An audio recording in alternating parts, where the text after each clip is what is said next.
जय जगन्नाथ। सबुदिन भली आज भी आपण को भागवत पाठ ओडिया भीतर को स्वागत करुच्ची। जो पूर्व अध्याय शुणुले कपिल देवहूति संवाद, आज से कपिल देवहूति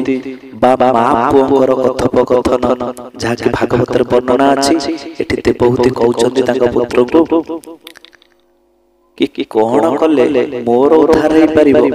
कौन कले समस्त जीव जगत उद्धार हो पार, क्यों मत से सब तत्वज्ञान जो तत्वज्ञान द्वारा क्यों भाव ये समस्त जीव संसार उद्धार हो पार, स्थूल रूप सूक्ष्म रूप आ शून्य रूप कौन, ये सब कथा जहाँ देवहूति टिके जानी मन भर जहाँ सन्देह आशंका शंका था जानवा आग्रह प्रकाश करते सब कथा से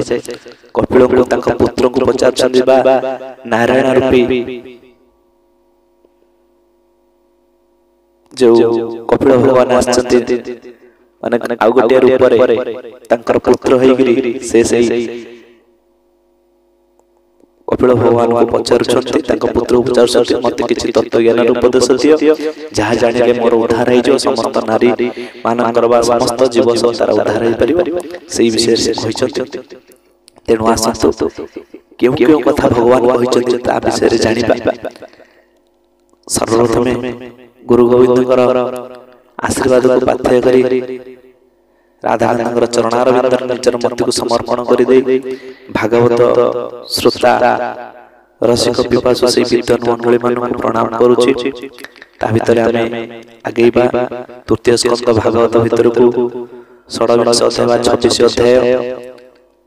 ओम गुरुर्ब्रह्मा गुरुर् विष्णु गुरुर्देव महेश्वर गुरु साक्षात् परम ब्रह्म तस्मै श्री गुरुवे नमः। हे कृष्ण करुणा सिंधु दीनबंधु जगत्पते गोपेश गोपिका कांत राधा कांत नमोस्तुते। तप्त कांचन गौरांगी राधे वृंदावनेश्वरी वृषभानुसुते देवी प्रणमामि हरिप्रिये। ओम नमो भगवते वासुदेवाय ओम नमो भगवते वासुदेवाय ओम नमो भगवते वासुदेवाय। ओम नारायण नमस्कृत्य नरं चैव नरोत्तमं देवीं सरस्वतीं व्यासं ततो जयमुदीरयेत्। मूकं करोति वाचालं पङ्गुं लङ्घयति गिरिं यत्कृपातमहं वन्दे परमानन्दमाधवं। निगमकल्पतरुर्गलितं फलफलसुखदमृतद्रवसंयुक्तं पिबत भागवतं रसमालयं मुहुरहो रसिका भुवि भावुका। सुंदर कथाटी मनटा टिके ध्यान करी लगाता कहीं भीतर भक्तिर प्रथम सोपान जहाँ चली जीव। तेणु प्रथम सोपान जब भूली द्वितीय सोपान पाऊ आमर अणायता पड़ा द्वितीय सोपान चढ़ी पार। प्रथम सोपान भागवत भितर भक्ति भाव भितर जहाँकि कहते आमर कपिल भगवान माता को देवहूति को। तेणु कपिल देवहूति संवाद भितर दे आमे द्वितीय पर्याय को गति करिबा। तृतीय स्कंद 26 अध्याय भगवान सुना जाननी मो वचन जे तत्व ज्ञान लक्षण बहु प्रकारे मनु पुणे जहाँ से कही छंती वाणी ए ज्ञान जाने ले पुरुष काटई मोह गुण पास निश्चल भावे करि ध्यान आत्मा को करती दर्शन अशेष बंधन फिटई विवेक ज्ञान प्रकाशई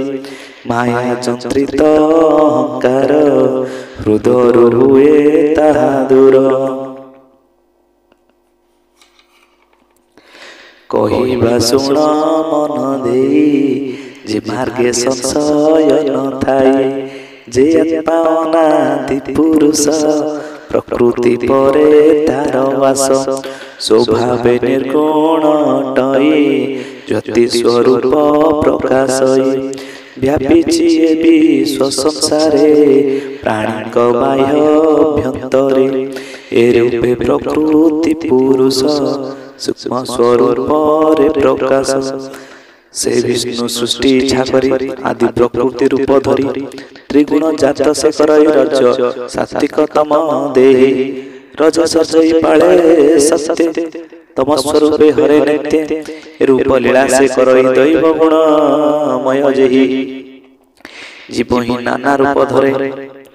चित्र विचित्र संसारे प्रजा सर्जई नाना कल्पे स्थावर जंगम आदि रूपे ज्ञान अमृत तारा देहि साक्ष्य स्वरूपे से देखई रूपे पूर्वर भियाण प्रकृति करई निर्माण कर्म जे गतागत होई उच्च नीच को से नियई प्रकृति मार्ग करी कर्म प्राणी लभंति बद्ध श्रम निवृत्ति धर्म मुख्य होई एबे मार्ग से भियाई साक्ष्य स्वरूपे सर्वदेहि देखई हृदय पद्मे रही कार्य कारण भर्ता होई प्रकृति जेते कटई पुरुषता से भुंजई सुकृत दुष्कृत आदि होई एमते शुणी देवहूति संदेह करी पचारती देवहूतिरुवाच शुणो पुरुष उत्तम सदय स्थूल सूक्ष्म शून्य किरूपे प्रकृति पुरुष जगते होइछि प्रकाश एमते शुणी भगवान कहते अमृत वचन श्री भगवान वाच जेते त्रिगुण बंधने शत शत जंतुमान आत्मारे ज्योति रूपे थाई अव्यक्त रूपे प्रकाश प्रधान रूपरे प्रकृति समस्त कर्म अधिपति समस्त रूप से वही महत आदि जेते देहि सुण जननी एक चित्ते चतुर्विंशति तत्व जेते पंचविंश चतुर्दश प्रत्येक करिवा प्रकाश पृथ्वी आप तेज जात आकाश आदि पंचभूत गंध रूप ए रस सप्त स्पर्श आदि तन्मांतर भेद जिह्वानासिका चक्षु कर्म चमपाणि पाद वचन भूषण पाइबे दशम इंद्रिय बोली ह्या नाम मन बुद्धि जे हम चित्त चतुर्विंशति एहु तत्व पंचविंशति काल कहि रूपे सांख्य कर्म होई प्रकृति एते रूप होई कार्य कारण प्रवर्तई काल स्वरूप रे पुरुष सर्वत्र होई प्रकाश ए देह मूल अहंकार आई भरई निरंतर ए देह कर्ता नीति होई समस्त भोग से करई ए पुण्य काल चेष्टा बळे सर्वनाश ई भूमि तळे काल स्वरूपी भगवान काल स्वरूपी होई जान ए पंचविंश रूप होई अपरे सुण मन देई समस्त धर्म परिपूर्ण जे जेते परे नाही धर्म से जोनि परे जे पुरुष परम रूपी से प्रकाश से सर्वभूत परिपूर्ण जल रे चंद्रमा जे सन प्रकृति तारा तो जात तातो हुए महतत्व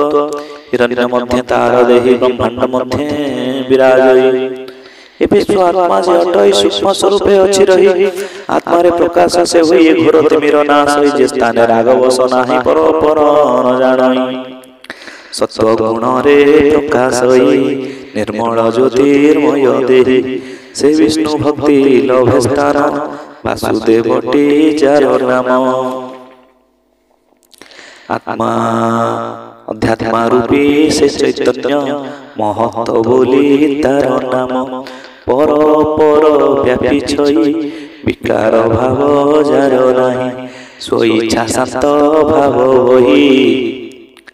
अमृत भाव तार देहि जल तरंग जेथे फेन सृष्टिता हृद सृष्टिता देह उत्पन्न जे जात जात होई जे क्रिया शक्ति रूपे रही जे जात जात होई जे क्रिया शक्ति रूपे बही ए अहंकार रूप तिनि जन्म शुण गो जननी सात्विक राजस तामस एतिनि हुअन्ति प्रकाश मन इंद्रिय पंचभूत एतिनि गुणे हन्ति जात सहस्र शिर बाहु होई शंकर शरण जहा कही अनंत रूप माया से भूत इंद्रिय मन मोहि कर्ता स्वरूपे देवे जात कारण इंद्रिय संभूत कार्य स्वरूपे भूत देहि त्रिगुणे प्राणी मोह होई सात्विक अंशु मन जात संकल्प विकल्प स्थित जे ऋषिकेश सर्वेश्वर श्याम सुंदर कलेवर ता भक्ति साधी जोग सिद्ध मन को करीण निरोध रजगुणरु बुद्धि जात दिव्य विज्ञान इंद्रियगत विज्ञान निश्चल अटई निंद्रा विकल्पे इंद्रि रही बुद्धिर बळु हुए जात एबे गो शुण तुम्भे मात क्रिया कर्म रे इंद्रियण जे जहा कर्मे प्रवर्तन प्राण से क्रिया शक्ति बळे भोग भुंजई कुतूहले बुद्धि विज्ञान शक्ति बळे ध्यान जोगरे से निश्चले तामस गुण पांच मात्र विष्णुरंशे से विदित आकाश गुणे सूत्र होई आकाश गुणे श्रुत्र होई शब्द संग्रह करई शब्दादि पंच मात्रा माने अर्थ आश्रय जे स्थाने आत्मलिंग को से तो संति स्वभाव अदृश्य अटक्ति प्राणी का बाह्य अभ्यंतर प्राण इंद्रिय से आत्मा रे आश्रय हुई नदी संति आकाशे गुण है प्रभु आश्रय हुई नदी संति आकाशे गुण है प्रवृत्ति आकाशे गुण पंचमात्र